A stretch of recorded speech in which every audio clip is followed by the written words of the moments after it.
سب میرے سننے والے دوستوں کو السلام علیکم ورحمۃ اللہ وبرکاتہ۔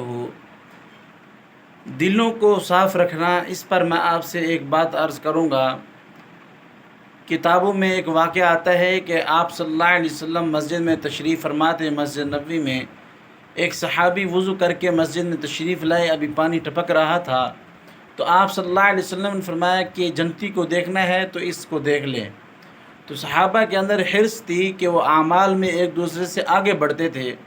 وہ صحابی چلے گئے، اس کے پاس کہا کہ آپ کے پاس میں مہمان رہنا چاہتا ہوں، تو انہوں نے فرمایا کہ آ جائیں، خوش آمدید۔ دوسرا دن گزرا، تیسرا دن گزرا، تو وہ سوچنے لگے کہ میں نے تو اس کے اندر ایسا عمل دیکھا نہیں ہے جو جنت کی خوشخبری والا ہو، میں بھی تو یہی اعمال کرتا ہوں۔ تو اس سے پوچھا کہ بھائی آپ کے بارے میں آپ صلی اللہ علیہ وسلم نے فرمایا کہ جنتی کو دیکھنا ہے تو اس کو دیکھ لو، تو میں تو یہ چیز دیکھنے آیا ہوں۔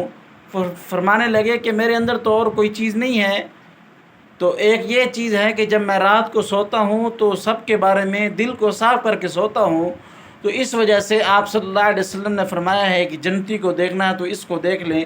تو ہم بھی ہر ایک کے بارے میں دل کو صاف رکھ لیں، ہر ایک کے بارے میں ہمارے دل صاف ہوں، اس سے انشاءاللہ آپس کے اندر محبتیں بھی قائم ہوں گی، نفرتیں دور ہوں گی۔ اللہ پاک سے دعا ہے کہ اللہ پاک ہم سب کو سمجھنے اور سننے کی بعد عمل کی توفیق عطا فرمائے۔